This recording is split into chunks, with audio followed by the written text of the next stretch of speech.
Welcome to Bachademia, a podcast so educational two professors could be hosting it. Hi, I'm Dr. Danielle Dick-McGew, and joining me is Dr. Bill Henneman. Welcome to another fun-filled week of Bachademia. Like Kendall, bopping back into Joe's life, the man, the myth, Danielle's former student, Parker Aden, is back. Parker, what should we know about you since we last spoke? I don't know if there's too much besides life carries on, I guess. Doing stuff, picked up a new side job working in a movie theater, so that's fun. That's what I'll be doing tonight. Is it like a normal movie theater? Is it like a pornographic one? What kind of is it a dollar theater? It's a normal one. We're a Okay. nonprofit, so like our prices are cheaper and everything too. It's not like $10 to go see a movie and then another $10 for a small bag of popcorn. We're pretty cheap. $10 will usually get you like into the movie and your food. You said it's nonprofit, like you couldn't have a nonprofit pornographic theater. Well, you're like, it's nonprofit. It's like, I guess you could if you were really dedicated. Yeah. So Parker, what movies are out now? I have no idea. See, that's the thing. This week we're showing Shang-Chi, and for 2 weeks because Disney is Disney. But we just showed The Protege, which was not very popular here, but we've had Reminiscence. Dear Evan Hansen came out today, so we'll get it in a few weeks. So there's some, but there's also some getting delayed. It's still a weird space to be like in a movie theater environment because it was kind of doing better and now COVID's getting bad. So I feel like the numbers have been going back down and people don't want to go to theaters. But then like Shang-Chi came out Labor Day weekend and set all-time records for the best movie. So yeah, and it was weird. It's weird because some places are releasing them on their digital platforms. So like HBO is releasing a lot of stuff real time, and then some things are doing like a week, like a month, right? Because I think like the Marvel movies, if you wait a month, then you can get them on Disney Plus.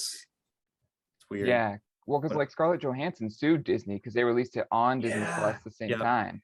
And she was like, so are you going to pay me more? Because it was based on how well it did in the box office. Yeah. And they're like, oh, we just won't talk about that. So she sued them. Yeah, I read all sorts of debates around that. Disney was like, haha, we're Disney. We control everything now. Yeah, which from the theater manager, he hates Disney the most as a company to work with just because they're the greediest and wow. Yeah.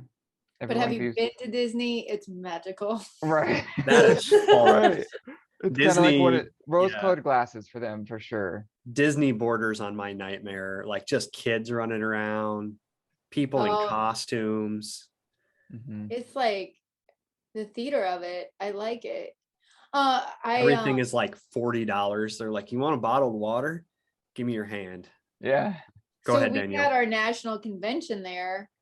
Like, I don't know, before I had kids, and I thought it was like kind of cloudy and it was November and it was a great time to go. There was like no lines. Yeah. And we were just like adults there having a grand old time. I'd be into that. I went in December and it was the same situation. We went on Splash Mountain like 5 times in a row because there was no line because it was like 60 degrees and people were like, oh, it's too cold for a water ride where you hardly get wet. I'm from Iowa, people. Yeah, we came back to snow. So it's like 30 degrees before we left. And we were like, this is the best weather ever. Well, speaking of Disney making you amputate a limb to pay for any of the food, we have the question of the day, and it is heavily related to that. If you were going to amputate one body part, what would it be and why? And it's got to be an external body part. So you can't be like, I'd have my appendix amputated. So it's got to be like finger, nose, ear, hand, tongue, nipple.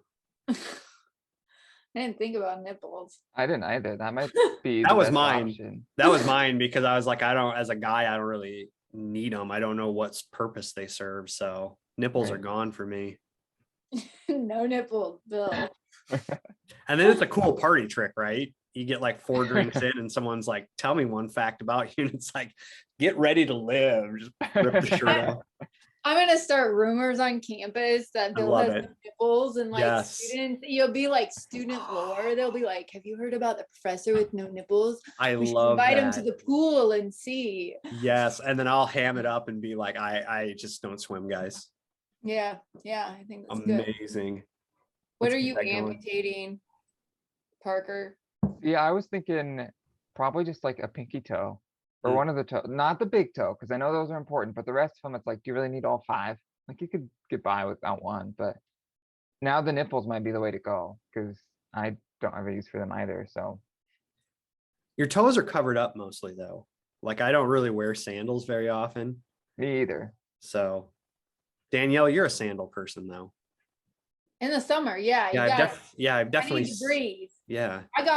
I got on some UNI Toms Ooh, today though. Ooh. nice. So, got them toes covered. So I don't know. So I had this like, Ryan has like strict rules, my husband, that like if I'm in if I am in a car accident and need like major surgeries, I just want to wake up with a new nose too. Right? Like I feel like if I have to go through like, You have a great nose.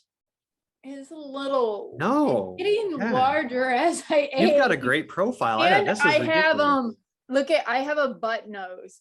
You know how people have butt chins? I have a butt nose. Oh. I can like fit my finger in this little, it goes, I don't know anyone else with a butt nose.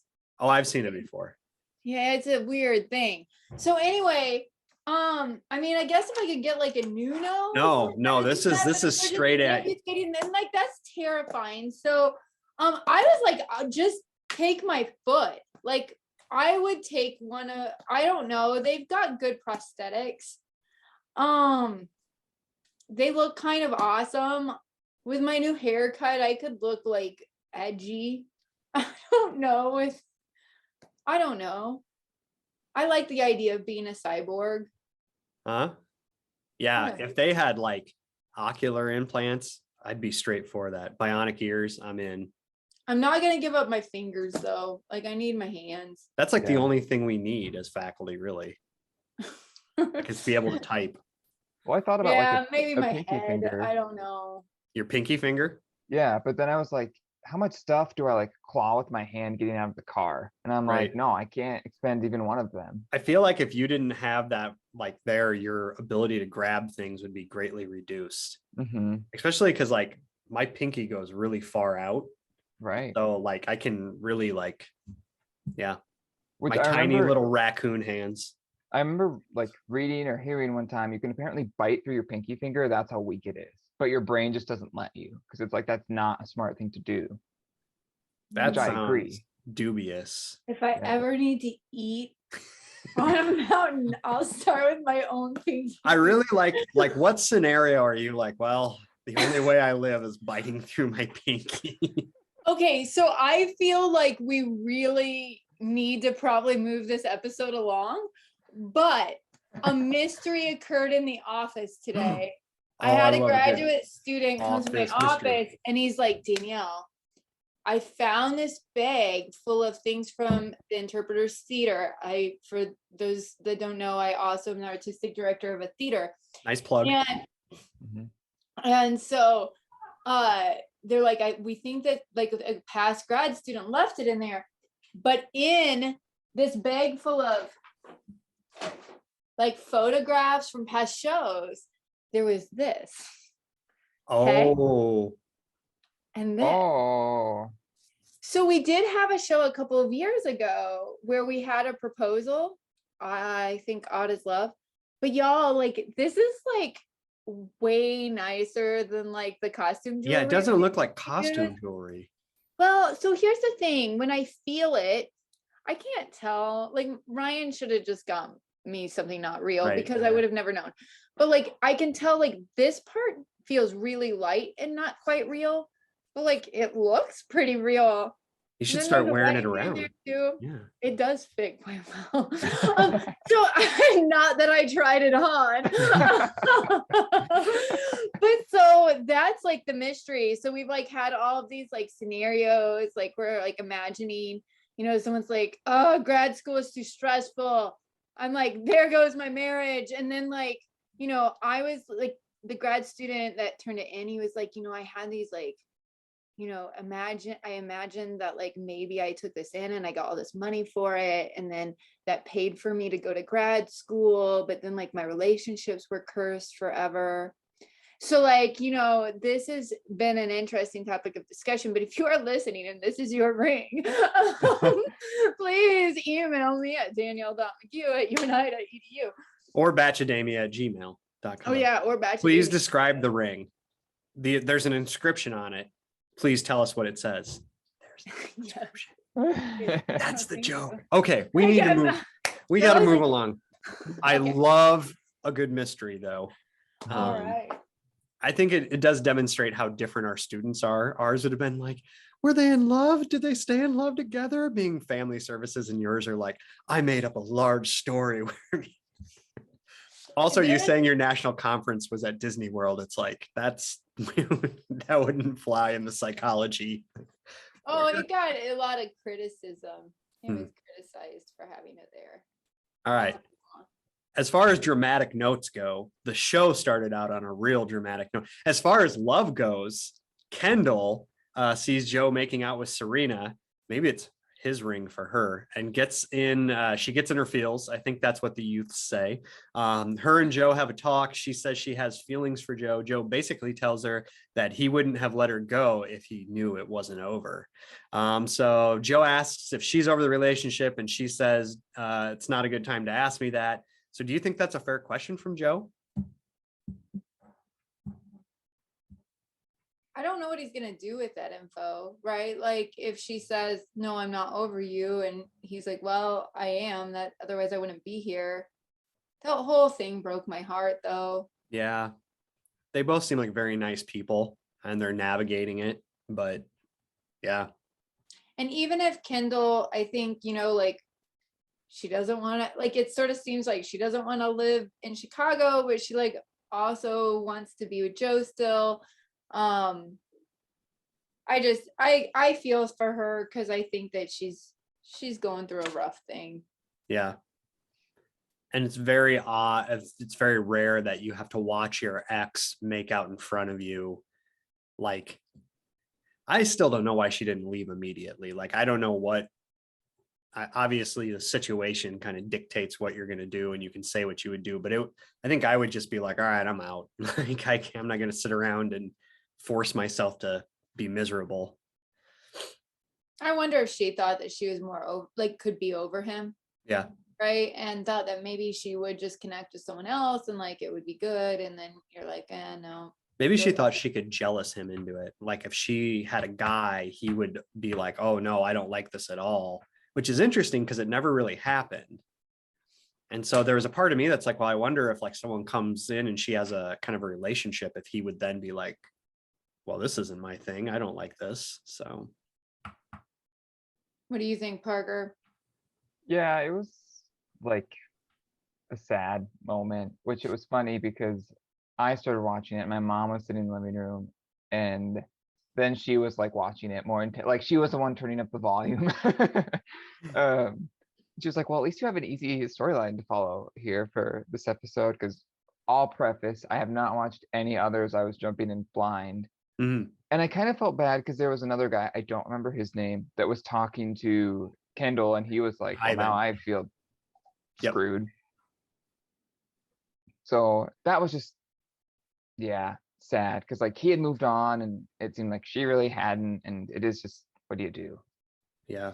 When you can think about those relationships maybe that you've had where you're like, you kind of know that you need to break up and like the breakup was good, but like the feelings are still there and it sucks. Yeah. Yeah. I think people think of breaking up as being like a very like, and you're done, but most breakups aren't, you know, they're very kind of messy and they take a while for people to adjust to. So Joe commits to always being there for her. Do you think people who are formerly deeply romantically involved can transition to a friendship?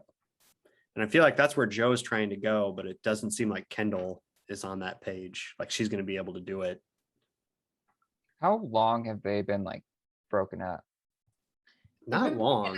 For a year. They've Yeah, been broken up for a year, and then they dated, I want to say, for 2 years. something like that, 2 or 3, and they were broken up for like a year. Yeah. Yeah, I mean, I think it's possible. I think it just takes more time than that. Because I have an ex-girlfriend that I'm still friends with. Like we are in the same group of friends, and we didn't want, Hmm. our relationship to deter either of us from like still being in that group. But it definitely took time because we dated for a few years. Hmm. And so that first year was very kind of like, oh my God, they're so annoying. And just like talking about it with the other friends. Yeah.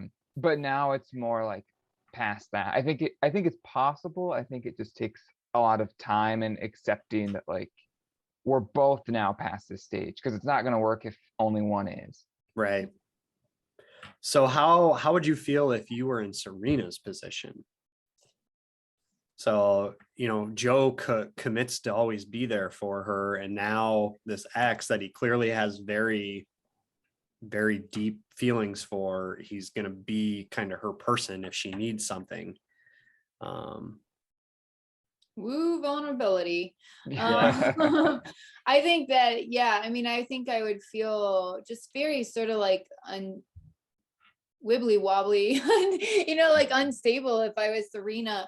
But I do think that at the same time, I do think that it would suck while they were over there having that conversation and like wondering what they were talking about. But I do think that Joe's pretty good about communicating clearly with her. And when he gets back, it seems like the reassurance that he did kind of tell Kendall, like, I'm past this, has to in some ways feel good once you get past it, right? mhm. Mhm. But yeah, it would suck. Yeah, I feel like trust like that is something that gets built over lots of little things, as you're starting to date somebody. And I feel like that's probably a good first step, and he even told her, I just want you to know that this changes nothing with how I feel about you. And she was like, I know. And I was kind of like, but did you know? Like that's the statement. But there's a whole part of me that's like, I wonder if she was just like, oh man, this isn't good. Mhm. So Yeesh. wow, that was really a downer after our conversation about the ring. Jeez. Right. Go back to talking about unrelated stuff. So enough of the emotional crap. Bring on everyone's favorite comedy duo, Damar and Ed. So Damar and Ed are on there. Damar is way good looking and smooth. He takes Marissa aside and Riley is scared, but he picks Chelsea and Aaron is sweating. Ed picks Natasha and they body paint each other. What are our thoughts on this date? So Ed and Natasha seem to get along really well, I don't get but it. I was really shocked by it because and maybe they balance each other out because I think of Natasha as being a lot more serious than Ed Mhm. and maybe smarter than Ed. And so but she seemed to really enjoy him. They seem to be having a good time. Uh I got things to say about Marissa and Riley, but we can get to them later. Okay. Parker?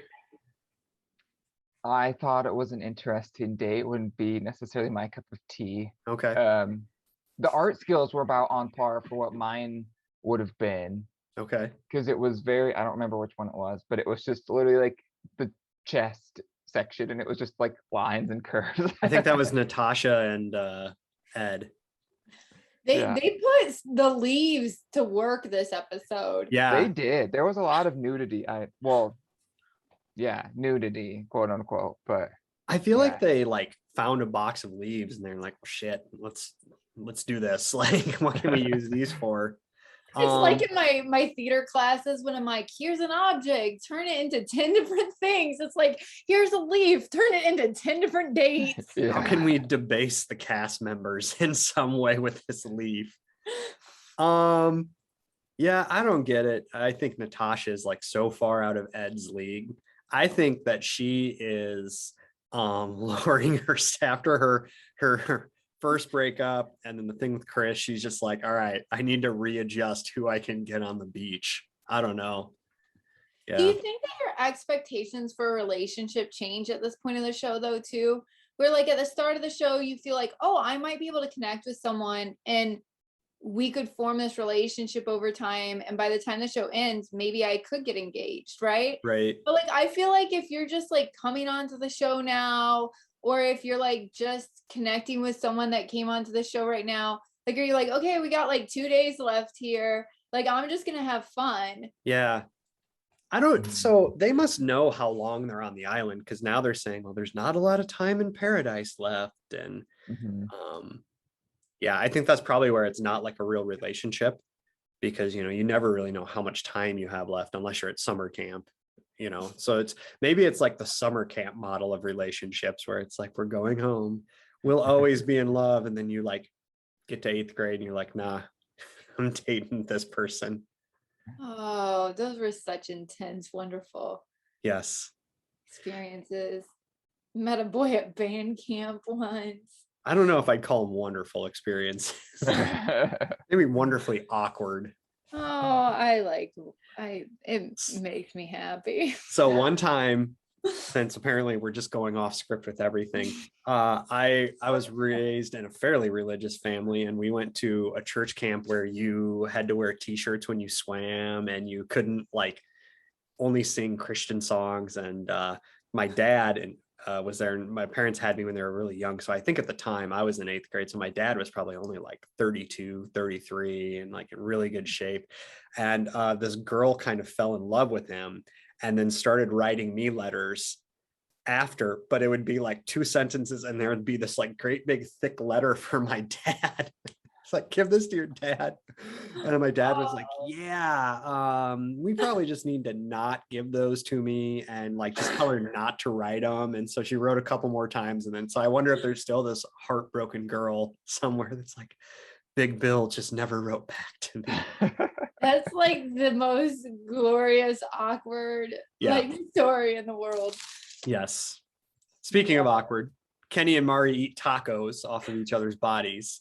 One, they are very smoking hot. I will admit that. 2, I still would not eat tacos off of either of them.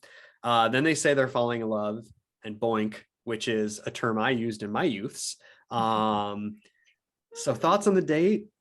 Danielle, you did a poll, a Twitter poll. I did do a poll. It was interesting. I was like, which, gives you the EBGBs more? I couldn't figure out how to spell EBGBs though. So I think I just said which grosses you out more. And it was like, whipped cream, toes and sand, or tacos, naked and stranger in the room. Right. And it was completely split 50-50. Exactly 50-50. Absolutely 50-50. Yeah. So yeah, I took that poll. I did see it. What'd you say, Parker? I took that poll. I did see it when I was watching the show. And I think I voted for the tacos off of each other's bodies because that grosses you out more. Yeah. And the consistency of the sour cream, that was another. That was a big thing. Like lots of people were very concerned about the sour cream. Yes, I was concerned about the it was very runny. I like my A&E sour cream. It's nice and thick. I think sour cream around the world is traditionally more like that. Like it's more runny. Yeah, I think that's a very American thing to have this like gelatinous, like very firm, except for I think French and Greek yogurts like that. But like when I lived in Ireland, they drank yogurt, like they had these things and I was like, that there is milk, and they're like, no, it's yogurt, and I was like, nope. You're drinking milk. You can call it what you want. See, I think that the textures of the tacos, like ingredients, would be more messy to eat off of someone's body, but like the sandy feet is a little grosser to me. But like, like I said last week, I think that technically all of this is gross, but it feels good, so you just go for it. So like my whole thing is like, is it gross? Yes, it is. Would I do it? Probably. I just like the idea of them like, well, I like my tacos hot, so they're like dumping tapatio on it, and like getting skin burns from it, and It's like, oh, I have a lactose allergy. It's start to swell up or something. It's this poor woman that has to like observe this. I'm like, how much are they paying her? Like I, like I felt like that was the most awkward part because I'm like, that the two of them are enacting some major restraints to just eat food off of each other's body. What role did she have? Like, what was her role? Why was that woman there? Other than to speak delivering the food? I don't know. Food, she certainly wasn't a chef. Well, she was kind of like telling her what to put on there. And I would have been like, okay, I may not speak great Spanish. I know how to make a taco. Okay. Oh my. So thoughts on Kenny and Mari? It seems very like they said they are falling in love with each other. I feel like it just seems very surface. Like they still I think that they're going to be married for all of their lives and have a whole bunch of little Kennys. Are you serious? I'm totally serious. I think they're going to be the surprise couple here. They're going to be like the story of Bachelor in Paradise with all their little kiddos running around. I respectfully disagree, madam. Fight me, Bill. Parker, you want to settle the debate? Parker, you got a lot going on in your room. I know, there's a lot back here. I know, I'm enjoying yeah. There's one of my lovely plants. I'll give him a shout out. That's a hot gaming chair you got there too. Yeah, it's new. I had a very crappy chair before, but no, I think their relationship, I would lean more towards the like superficial side. Like it doesn't seem deep. It seems more of like they're in the honeymoon phase. So sorry to pick sides, but if I'm being a tiebreaker. Fine, Parker, you're just my favorite student I've ever had. Yeah, it's like when parents make you pick which one's your favorite. Yeah. Yeah, I don't know. I don't know if Kenny has the depth to commit to someone long term. I'm not even sure if Mari does, but I definitely think Kenny, like, commitment is just very hard up here. If you are not watching, I'm gesturing to my brain. What'd you say, Danielle? That's all right. We'll wait. You're throwing down the we'll see. Wow. That's a Midwest passive aggressive that I'm impressed with. Absolutely. It'll be settled in a couple of years. So I heard Marissa and Riley, Danielle's got some thoughts, so let's hear them. I am so disappointed in Marissa. Okay. Because I feel like her and Riley, it seems like they were doing well. I like the two of them together. And I understand that she kind of says, oh, he doesn't open up and things like that. But it feels like she like knows that, but then she like gets insecure and then she's like, oh, maybe I want to have this date with Namar, and just seems so easily like swayed. Oh, I'm insecure now, so I might hop this relationship. And I'm like, get it together, girlfriend. Like, either be committed, and then like she needs him to like, I don't know. I feel like, I don't know. I'm disappointed in you, Marissa. That's all I gotta say. Which, like, good for Riley, because I felt like he did do a good job of opening up when she said, she needed that. So, like, he gets an A+, but I see where you're coming from, too.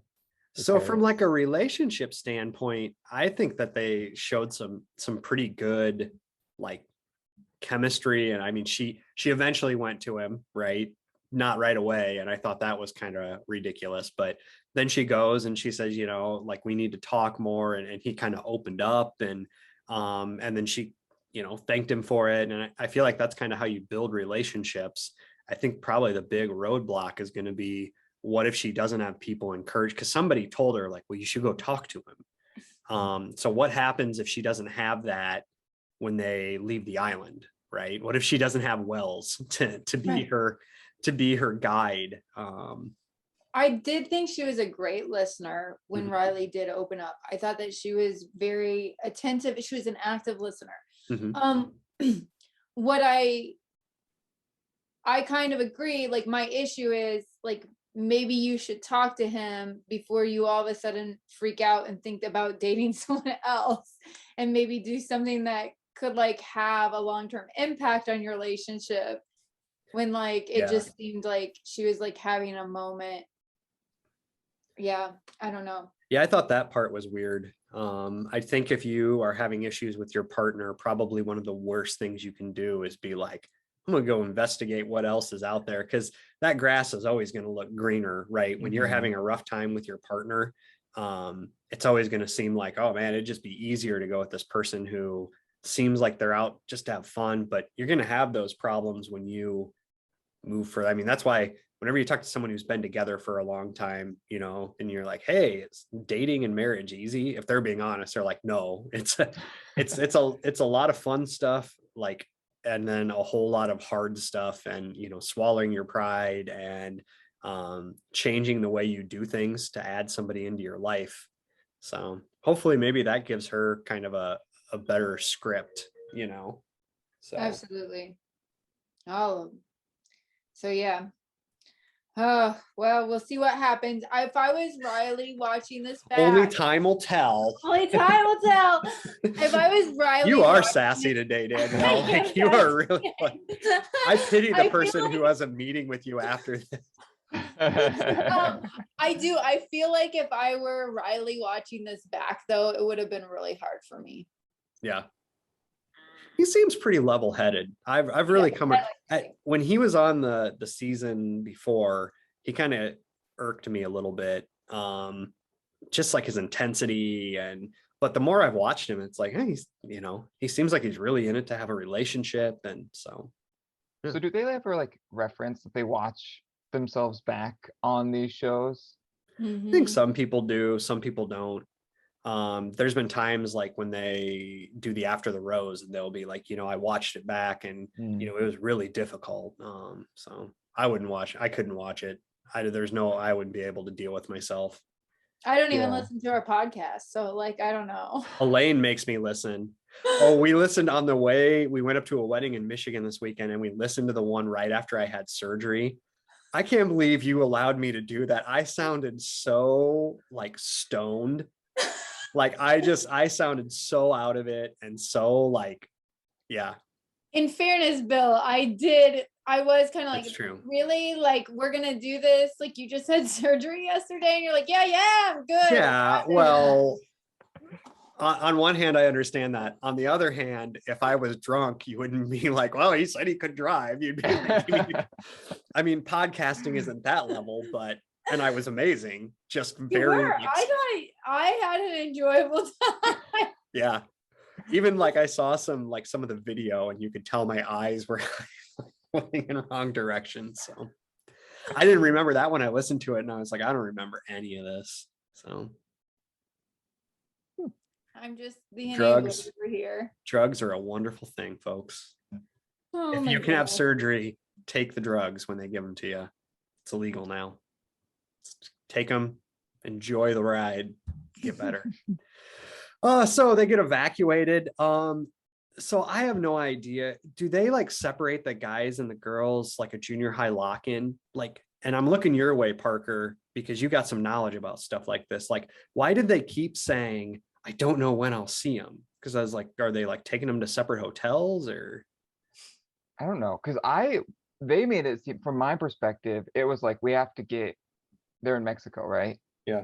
They made it sound like they literally have to like leave there, like go inland or get off whatever coast, like wherever they're at.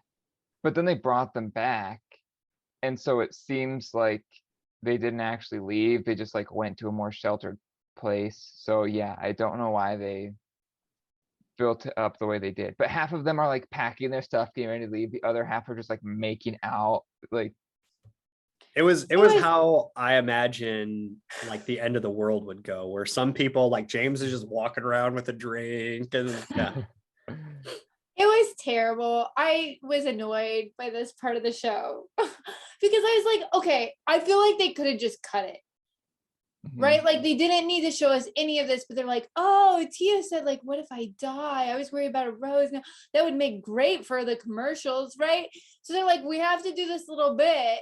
And so they do, but like the editing was terrible. Like you said, Bill, like you really don't know. Like they're like, oh, well, we have to evacuate, but we don't get any knowledge on like what that means. And then like I was like, okay, well, we'll find this out when they come back from a commercial. But then they come back and they're like, oh, you're back on the island now. And you're like, like it was terrible storytelling. Yeah. And missed opportunity to use the leaves as like umbrellas. You know, they could have all been carrying Absolutely. on. One more thing. Why aren't you on there, Parker? Me? You should know, like as a, Be a producer. Yeah. Oh, well, I could do that. I mean, sign me up. I don't know your relationship status, but I think you should be on The Bachelor or Bachelorette or whatever. You're young. You can still mess your life up and like come back from it. Danielle and I are like, we're skating into retirement at this point. I like keep trying to talk my sister to be on it, you know, now that they're doing like this geriatric, like did you pitch it to your sister like that? There's an absolutely, older she's like 35. I don't know, I should know how old she is, but I was like, you should do this, Nicole, and I think she'd be up for it. She was fun when we had her on, like, yeah, what a better way to take a break from work. Yeah, right. Big Brother is a show I would go for if I had to choose a reality show. But Big Brother? Yeah. But I don't even think I'd want to do that. Because I'm just like, it looks like, it seems like it wouldn't be that bad. But there's so many things, you can just say a word wrong. And they're like, oh, that's your downfall. I've always wanted to do Amazing Race. And I kept trying to get my mother-in-law to do it with me. Sue, we need to do that. But she's always like, no, I don't want to. So Danielle? I want to be the star of my own YouTube channel. I like it. You all like are laughing, but like there's like a probably 80% chance that I quit my job in the next week and just start being a YouTuber. Have you considered adopting kittens? That helped me out a ton. Ryan's allergic. It's like, but oh, suck it up, Ryan. They're kittens. They're so cute. So cute. So they come back and it's a cocktail party, like Danielle said. Really weird transition. Tia needs to choose between James and Blake. James is all in. Blake is playing it really cool. But Blake's makes Tia's vagina dance. We've covered that. So the classic case of like a good guy versus a hot guy. Tia's approaches Blake and he seems unwilling to give her more. Thoughts on that argument? Yeah. I said Joe. Does Blake owe her more? Okay, so first off, I kind of thought she'd already chosen Blake. I was like, I thought that she and Blake went on their date, and I was a little confused that like, I thought that she kind of made her decision. So then like, you know, James goes out of his way to like do something, you know, and they make out on the couch, but like, you know, her vagina's not dancing for him. So, but Blake, I felt like simultaneously bad for Blake, but I'm also like, you're an idiot. Yes. Right? Like I was like, oh, this is a terrible argument. Your communication is terrible. Like this is not going well. But like at the same time, I'm like, poor Blake's just like clueless. He's like, but I like really like you. And she's like, but you need to show me. And he's like, I don't, what does that mean? It's like, it was just a messy conversation. Yeah. I don't think either of them was. I don't think he was really thriving in that situation, but he did throw some shade on her on Twitter or Instagram, and it like showed a picture of him with like his shirt off, and it said, when you refuse to simp over a girl you've met or over a 2-day relationship or something. Which, Parker, you're young. What does simp mean? It's short for simpleton, and I had a friend who can explain this like super well, but well, that doesn't help us right now, Parker. I know. We need to know now. I know. I need to phone my friend. It's one of those terms that you just like kind of learn without actually learning how to explain it. But it's more so just like, I'm a simp for this person. Is that a good thing? Bad thing? Yeah. Positive? Well, like, positive. Does it mean you'll like do anything for them? Like you look past all their faults and you're just like all in for them? Yes, basically. Okay. And it's usually, from my perspective, it's usually like you're attached to one thing. So like you like Chris Pratt because of his look, so you like Jennifer Lawrence because of her acting or whatever. And then like you look past everything, it's like it is this one simple thing about this person that I like. Ah, And so then you're a simp, and there's like really they can do no wrong. Um, so that's how I there's like don't know if I don't want to represent the whole like younger generation and explaining that correctly, but too that is bad. my take on it. You are the face of the younger generation, Parker. Parker has spoken, y'all. So I've seen online people are like, oh, the Korean boy band simps. So I assume that they are like the Korean boy bands can do no wrong. Are you on Urban Dictionary, Parker? I saw the screen flash. K-pop. Yeah. If you're gonna use a dictionary, we only accept Urban Dictionary on the show.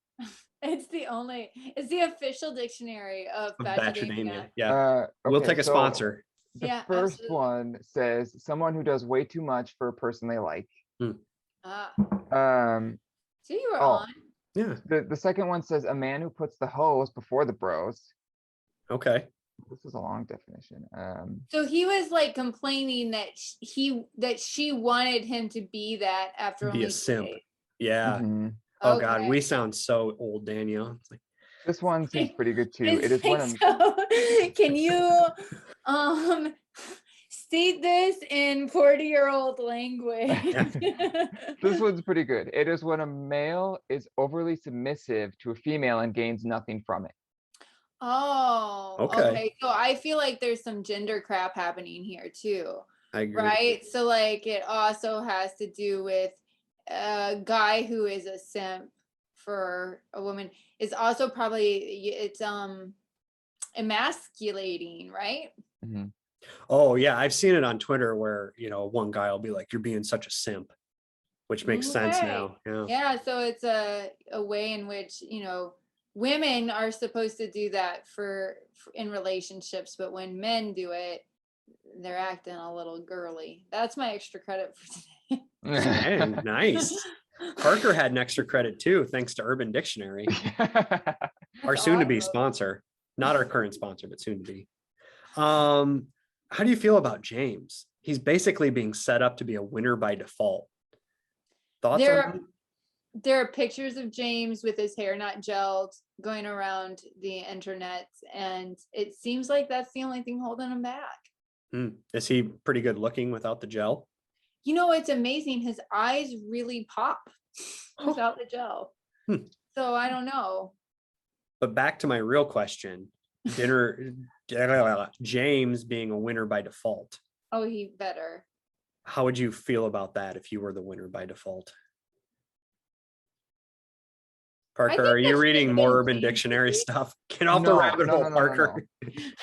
I'm just thinking like, if I were in his shoes, I think I'd be frustrated because I feel like I'm giving her the extra thing she wants that she's not getting from Blake.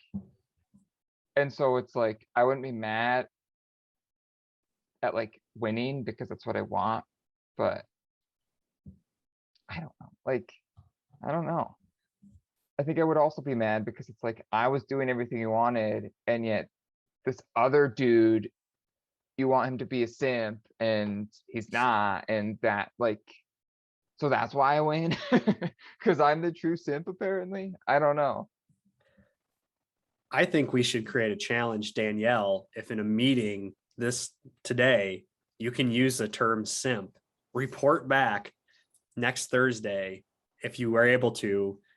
Now, my meetings this afternoon would be kind of easy to slide that in. Danielle wants a real challenge. If you can say simp to the provost. All right. Maybe I'll stop by there later today, just see what's happening in the provost office on a Friday afternoon and just drop it real casually. Yeah, I like it. All right, so Chelsea makes out with Ivan. Union leader Aaron is very mad. And the episode ends with them, Ivan and Aaron squaring up to fight. What do we think will happen next? They'll fight for a little bit. I don't know if there'll be any like fist throwing like they're trying to make it seem, but they'll go at it for the first 5 minutes and then we'll be on with our lives. They'll yell at each other or whatever. I don't know where this came from. I mean, I get that like Aaron's upset because Ivan was like, oh, at this point, like, whatever, I'm kind of done. I'm not trying to take anybody's girlfriend or whatever. I will also say this though, I really don't see Ivan and Chelsea really connecting. I don't know why. I just don't. So like, but like, I didn't feel like Aaron was like really angry at first. I thought he was kind of like just sitting there like busting out some jokes, and then the next thing you know, he's like fist fight. And I don't know. I kind of feel like it's all going to be amped and that episode's going to start and like it's just going to fizzle out. Yeah, I thought Aaron looked very surprised that Ivan got up in his face. Having been in a couple fights in my life or situations where like somebody gets up in your face, I don't think Aaron thought he was going to step up and be like, what are you going to do about it? And then it was like, you could tell he was doing the calculation. Like, I don't know if this is going to end well for me. I also don't like this aggression, right? Okay, so this is why I don't like it, because Chelsea is nobody's property. Right. Right? Like she is like not like, and at this point, even like Aaron and her don't really have that serious of a relationship either. So I'm just like, this is all about ego. Yep. Right. And it's about ego, and it feels like she's this object to fight over in a way that I'm not comfortable with. So like, get out of there, Aaron. Danielle, I feel like this is very cathartic for you today. Like you're just like getting it out. I like this. I appreciate it. Bill's like worried for me. He's gonna Well, as a friend, but as a co-host, I appreciate this side of you. I feel like you're gonna leave and everyone's gonna be like, you're so zen. And just like, yeah, I just really got it out on the podcast. I feel like we are watching Aaron's villain origin story right now, where it's like he was like rallying everybody to like be mean, and then he met Chelsea and he quit doing it, and now he was done wrong. It's like the Joker movie. This is where like now Aaron's gonna go full mob boss and like rally the beach. And yeah, I like that. I like that story. it's the story I tell in my head. Other funny happenings, Joe playing the ukulele, but it was Connor's song he wrote, is what Connor tweeted. He said, I was listening and I was like, that sounds familiar. He's like, shit, that was my song. And they just played it over Joe playing the ukulele. Oh, so they played it over. I was like, oh, this is sweet. Maybe like Joe and Connor were like playing together, but no, it's that Joe's playing so bad that they actually put Connor's over the top of it. Aaron said Ed's legs look like Christmas hams. I didn't think Ed's legs looked that big. I'm just looking for verification. Well, do they mean that like he has big thighs but like little calves? I have no idea. That makes sense because he has tiny calves. Or tiny. I bet that's it. I bet that he has bigger thighs huge than thigh. like really little calves. And I will just say, I don't have particularly large thighs, but I have freakishly small calves. So I feel for you, Ed. I feel like that's very like on character for Ed to have like some type of strange, like he already is oddly proportioned. So it's like that just adds to the Noah and Abigail had a sweet little date. They seem to be doing very well. Comments?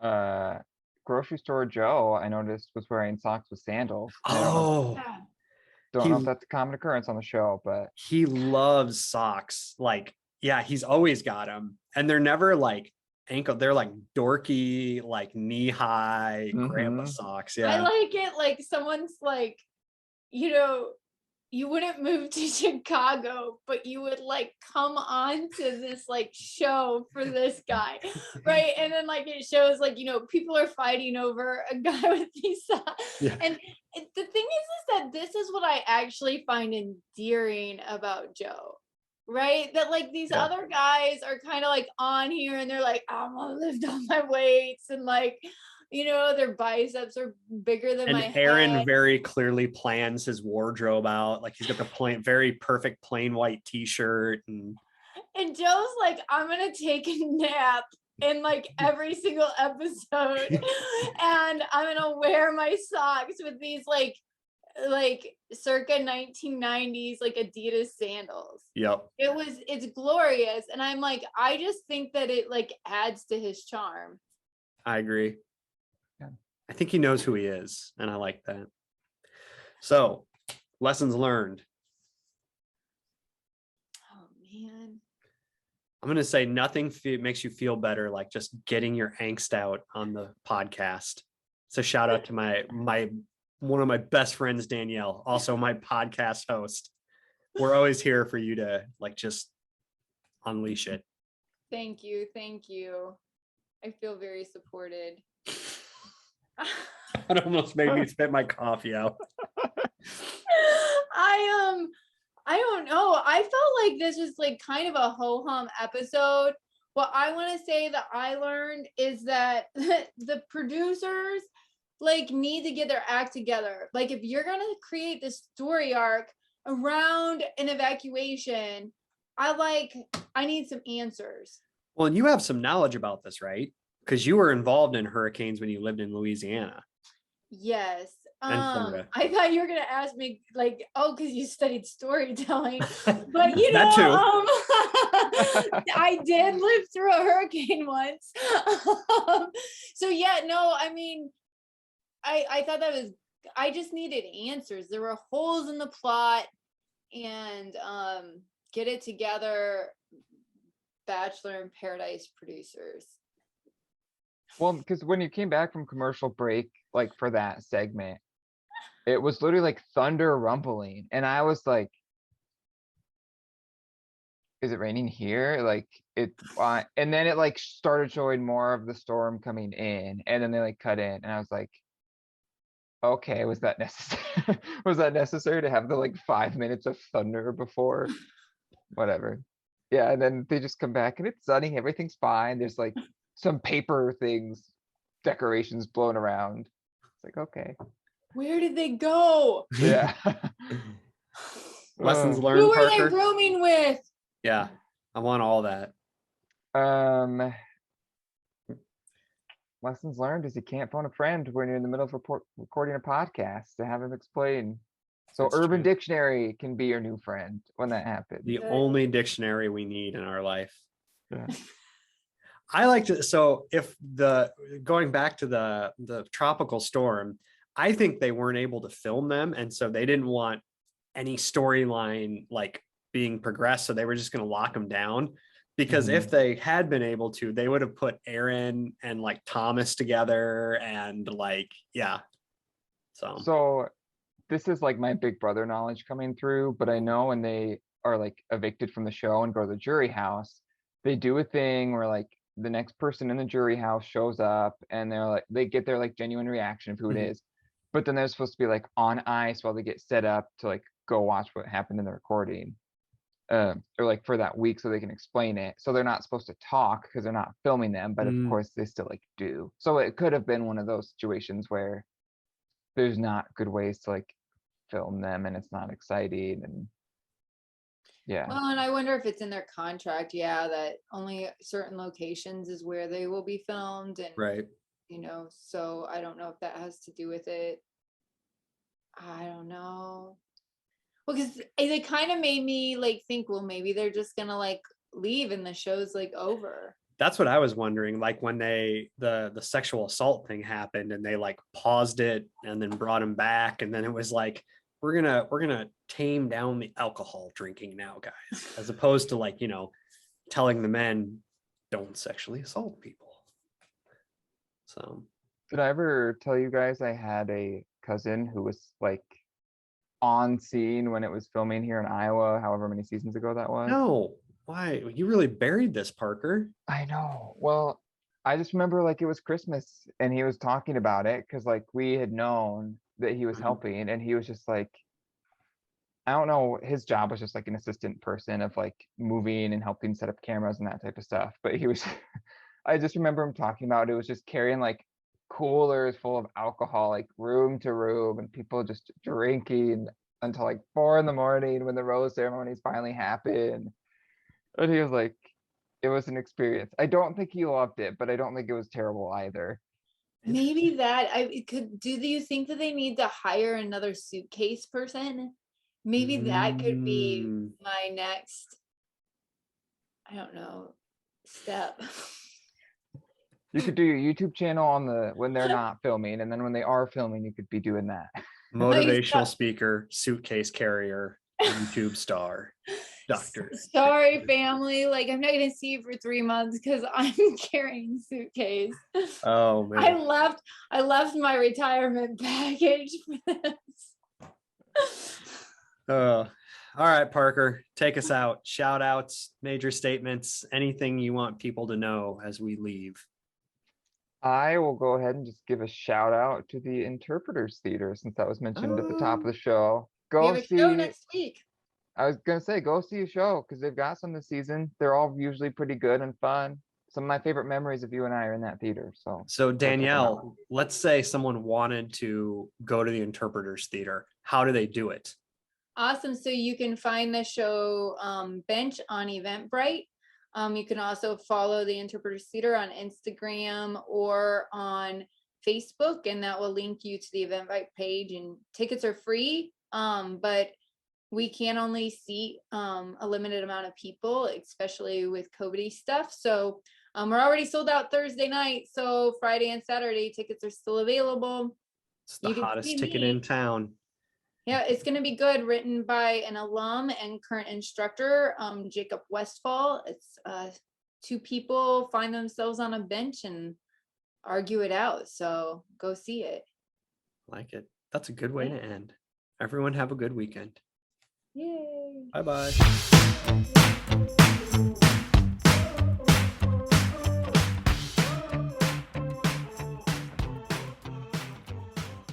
You've been listening to Bachademia with your hosts, Doctors Danielle Dick McGew and Bill Henniger.